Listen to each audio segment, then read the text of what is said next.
Buenos días, buenas tardes a todas las autoridades, vicepresidenta Epsi Campbell, Jorge Villalobos, representante del alcalde de San José, nuestra embajadora Roselia Barajas, Rosana Shafini, directora ejecutiva de la Fundación México Sin Fronteras, Gregory Page, los artistas, que ya vieron qué lindo. Saludos muchísimos a todos los rectores del Consejo Nacional de Rectores, a los invitados especiales, a la comunidad mexicana, a los medios de comunicación, a las autoridades varias, a todos muchas gracias. Y voy a leer algunas palabras, a lo mejor nos aburro, espero que no. Pero como dijo la vicepresidenta, pues yo soy obcecada con saber más de Rogelio. Entonces traigo algo más en esta ocasión para compartir. Pues bien, jamás imaginé que seguir los pasos de don Rogelio Fernández Güell nos reuniese el día de hoy a académicos y personalidades. Muchas gracias. Quiero compartir con ustedes cómo hallé a este prócer costarricense. La historia, hay que levantarla, La historia de esta patria y la historia de la nuestra. Si es que no puede estar pega. La historia comenzó, y la de nuestras patrias, haciéndose preguntas. ¿Qué vemos? ¿Qué ha pasado? ¿Qué puede acontecer en nuestras vidas, en nuestras naciones, en nuestras comunidades, en el mundo, más allá del mundo, en el universo? Yo no soy de profesión historiadora, es preciso ponerlo por delante, pero por razones metodológicas siempre recalco la historia de los textos que estudio. Hace más de un lustro leía con sorpresa en un compendio historiográfico sobre la Revolución Mexicana de 1910 que un poeta nicaragüense, su nombre es Solón Argüello, gritaba a un pueblo distraído, casi en la frente a la Alameda, que ayudase a evitar el derrocamiento del presidente Francisco I. Madero el 18 de febrero de 1913. Quienes lo oían se seguían de largo. Eran los días más horrendos que vivía la Ciudad de México, llena de cadáveres y fusilería, militares, policías, estado de sitio, bombardeos y desconcierto. Mi pregunta simple, sencilla, quizá la de cualquiera, fue: ¿qué hace un poeta extranjero defendiendo a un presidente mexicano? A esta siguió: ¿quién quiere matar a un presidente y por qué? Enseguida, otras más específicas. ¿Cómo fue que asesinaron a Francisco I. Madero, elegido por el voto mayoritario de los mexicanos y el presidente más demócrata que hemos tenido? ¿Cómo es posible que haya un pueblo que se siga de largo como si nada ante un golpe de Estado?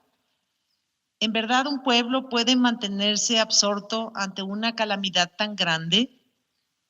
Pues bien, son preguntas simples que en mentes en ascuas como la mía se volvieron pesquisas. De Solón Argüello me bebí todo, publiqué todo cuanto he hallado. Y encontrándole, apareció Rogelio Fernández Güell, otro poeta que, amigo del presidente demócrata, luchaba en el ocaso del régimen maderista contra tal ignominia. Golpe de Estado, crimen y fin de una gloriosa etapa democrática de México. A la fecha me he bebido todo y he publicado casi todo cuanto he hallado sobre el paisano de ustedes. En aquellos años, a Argüello y a Fernández Güell los buscaba por separado, pero ellos iban juntando gracias a los documentos que hallaba, los periódicos que consultaba. Y pronto supe que eran amigos y hasta compadres, porque Argüello fue testigo ante el registro civil del segundo hijo de don Rogelio, nacido en la Ciudad de México. Juntos estuvieron en publicaciones, en el gobierno y en la revolución. También juntos y leales permanecieron al presidente Madero. De este modo, la sorprendida fui yo. Concluí que cuando se atenta contra la paz de las naciones y sus derechos, no hay nacionalidad, hay causa. El primer trabajo de investigación que publiqué en 2016 fue precisamente la biografía de ambos, bajo el título Dos revolucionarios a la sombra de Madero. No hay texto sin contexto, repite la hermenéutica, y para conocer la obra de ambos, me era indispensable aproximarme a sus vidas y a los entornos en los que les tocó proceder. A principios del siglo XX, las vidas de aquellos y aquellas eran agitadas. Ponían su euforia juvenil en todo lo que realizaban. Eran vanguardia absoluta en la política, la diplomacia, el periodismo, las letras. En 1913, por ejemplo, Fernández Güell era padre de 3 hijos. Había dirigido 4 periódicos, 1 en Costa Rica y 3 en México. Había sido cónsul de México en Baltimore, jefe de publicaciones del Museo Nacional y nada menos que director de la Biblioteca Nacional. Además, en su haber habían sido impresos innumerables artículos periodísticos y había publicado un libro con el título El moderno Juárez, estudio de la personalidad de don Francisco I. Madero de 1911. Don Rogelio tenía para 1913 30 años. ¿No les parece mucho para tan corta vida? Repito, vidas agitadas, vidas a prisa, vidas de entrega.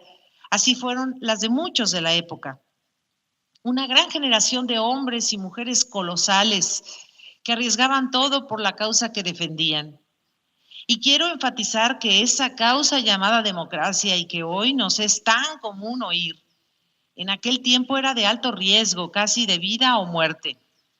Tan así que Argüello y Madero fueron asesinados ese mismo año de 1913 y Fernández Güell 5 años después, en 1918.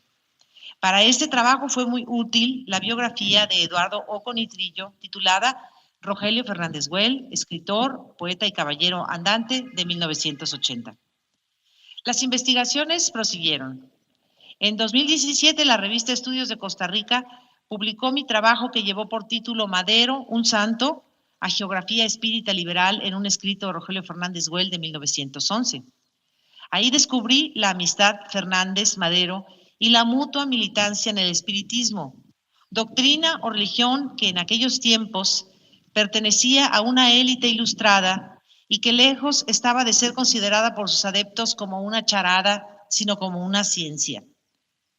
Por cierto, una de las canalladas más grandes de la prensa mexicana contra Madero fue burlarse de él por ser espírita y poner en tela de juicio que era posible hablar con los difuntos y recibir guía de ellos, cosa que para mí es un enigma y de lo cual me abstengo de opinar, porque en otros órdenes muchos creemos en cosas que nunca hemos visto, como en Dios.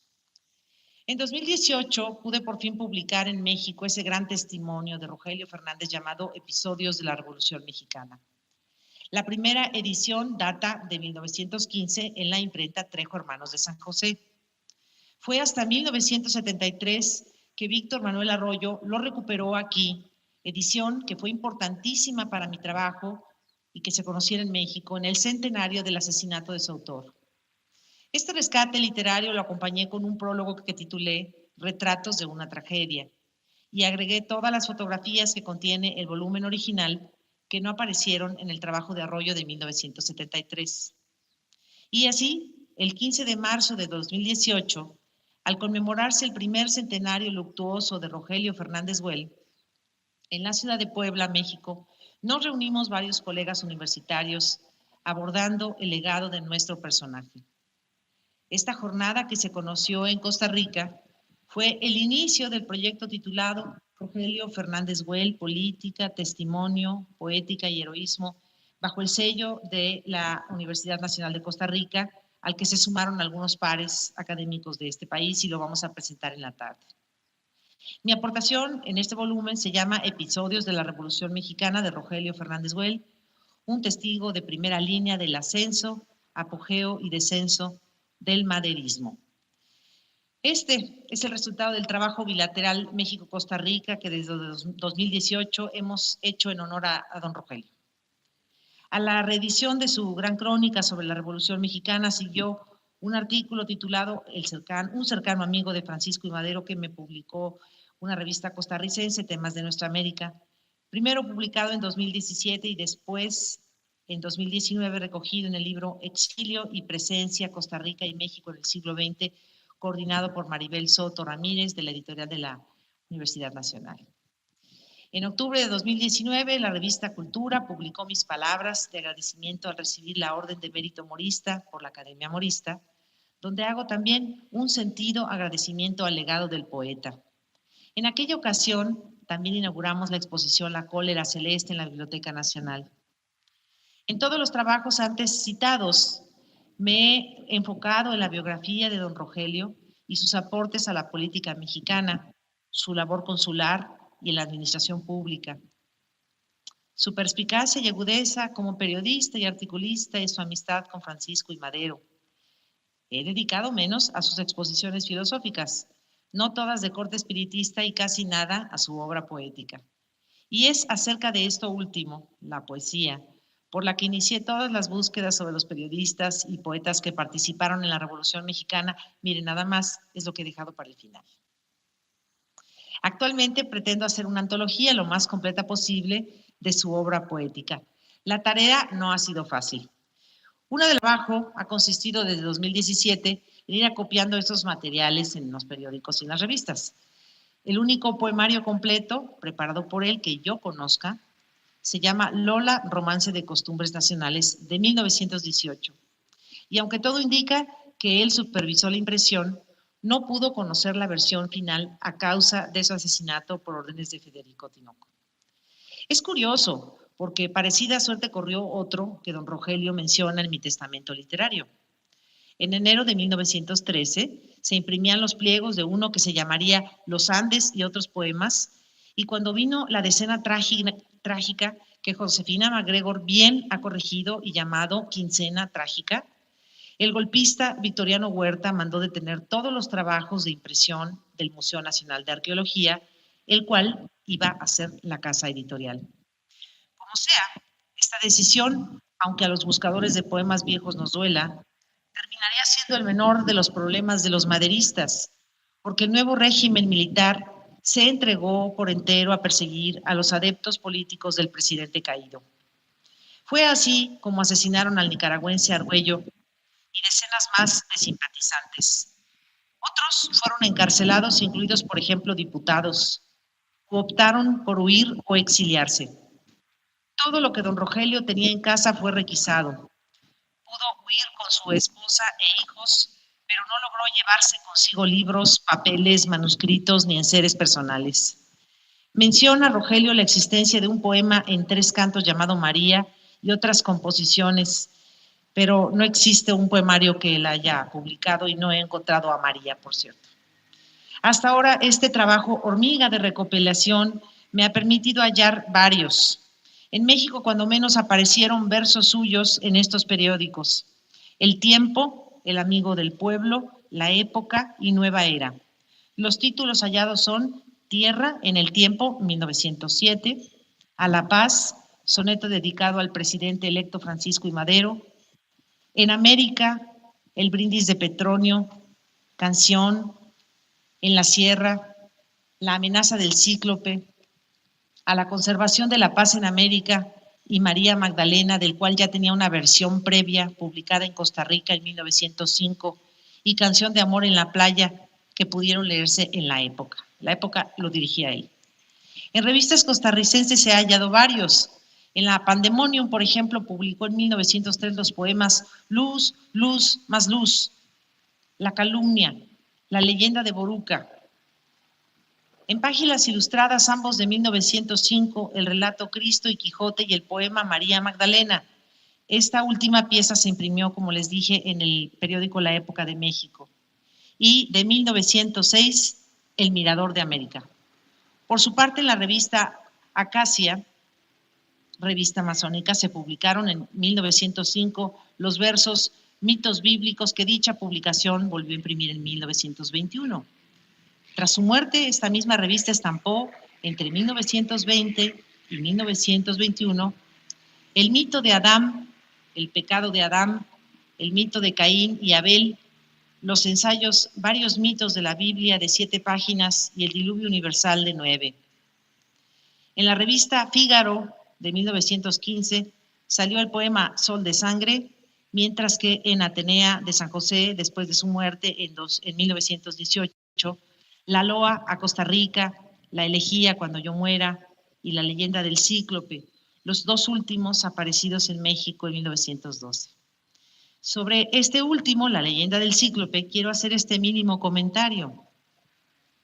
Fue dedicado a su primo Tomás Soleil-Well. En México, hago notar, había publicado una variante con el mismo tema titulado La amenaza del Cíclope, pero dedicado a su amigo Solón Argüello. Por último, de estos poemas sueltos, en El Salvador, la revista del Ateneo publicó El retrato de Darío de 1916, mientras que en España, de los que he podido localizar, salieron en 1905 y 1906 El Quetzal y al conde León Tolstoy en la revista Álbum Iberoamericano. La investigadora mexicana Marta Celis de la Cruz también hizo sus hallazgos en el Siglo Espírita, después llamada Helios, la cual dirigía para febrero de 1913, y cuya dirección también abandonó súbitamente por la persecución gubernamental contra los maderistas. Este era, como su nombre lo sugiere, la publicación de los espiritistas mexicanos. De la pluma de nuestro autor salió el relato Los Héroes, un texto que no he podido localizar, y 9 poemas todos de 1911, mas no todos inéditos. Sus títulos: A una madre, Pluralidad de existencias, Jueces y ejecutores, El idilio, Libertad, Egeu, Fugaces, Póstume, Dios y otra vez Cuando yo muera. El propio Rogelio, al enlistar sus poesías filosóficas en 1918, mencionó las 5 últimas, a las cuales sumó Gritos de angustia, La visión, Contemplación 1, Contemplación 2, Contemplación 3. Se construye una iglesia, a Kardec, a Próspero. Además, ante la tumba de Manuel Aragón, a la memoria de doña Amalia Domingo Soler, Contraste, mi epitafio. Voy a hacer cuentas. He encontrado, pues, todos los contenidos en Lola, Romance de Costumbres Nacionales, y 29 poemas sueltos en periódicos y revistas de México, Costa Rica, El Salvador y España. Siguen sin aparecer 12 piezas que él enlistó en mi testamento literario, si recuerden, se llama el documento de corte filosófico. En este documento que he referido, quizá persuadido de su futuro, escribió: he escrito mucho, he proyectado más, y solo lamento desaparecer antes de haber hecho algo que valiera la pena.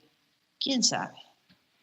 Puede que de vivir 100 años tampoco hubiera realizado nada digno de memoria. A lo menos réstame el consuelo de que ningún Homero ni Lucano fenece, y ese mismo consuelo debe quedarle a las generaciones. Lo siento por los tipógrafos e impresores a quienes hubiera dado algún trabajo. Con este largo prolegómetro entro pues a la poética de Rogelio Fernández Güell. Esta es una región no estudiada en la geografía del costarricense. No voy a explicar mucho, pero menciono que fue uno de los principales exponentes del modernismo costarricense. Su esfuerzo más grande fue adaptar la voz costarricense, el tono y el habla de ustedes a sus versos. Todos sabemos qué particularidad tiene el acento en cada región, en cada país, aunque sea la misma lengua. Y querer distanciarse del buen habla, como se llamaba entonces al castellano, y que emulaban todos en América a principios del siglo XX, siguiendo incluso las pautas de la Real Academia Española de la Lengua, era una tarea difícil. Todos somos hispanoparlantes, exclamaban los modernistas, pero en mi país o en mi pueblo hablamos con este o tal acento, según aclaraban. Y el acento, todos ustedes lo saben, determina el ritmo de los versos. Y sin ritmo no hay poema. Unos ejemplos extraídos de su libro Lola. El uso de localismos como ñor por señor, do por donde, tenés por tienes, el vide por vi, la huida por huida. Más de las lindas palabras costarricenses, o al menos de San José.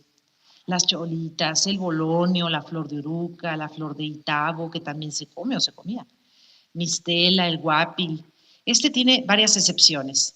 Es sustantivo sinónimo de mellizo o gemelo, pero también es la escopeta de 2 cañones. También es un vocativo cuando se usa, por ejemplo, en la expresión parar la guapil, o sea, caerse.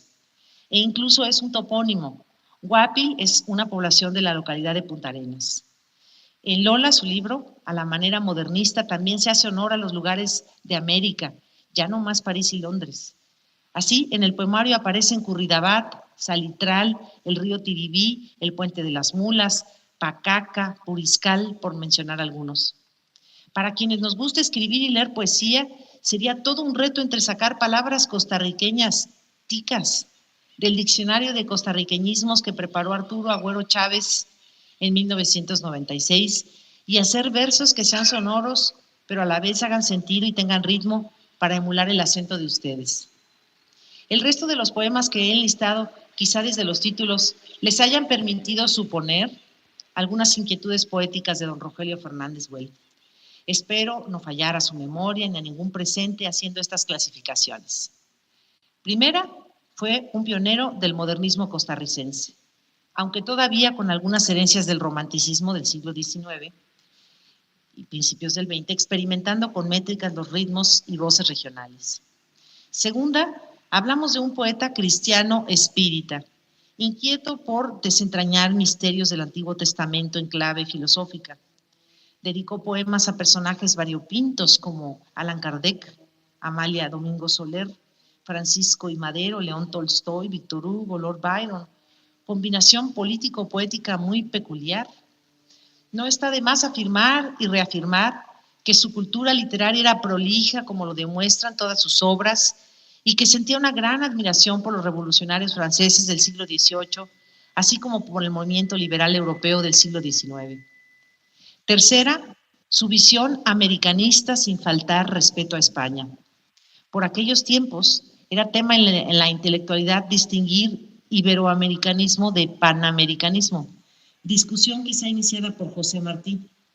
España era un país por el que don Rogelio sentía gran cariño, tanto por su ascendencia genealógica como por sus vínculos matrimoniales y amistades, como la que tuvo con el premio Nobel Jacinto Benavente.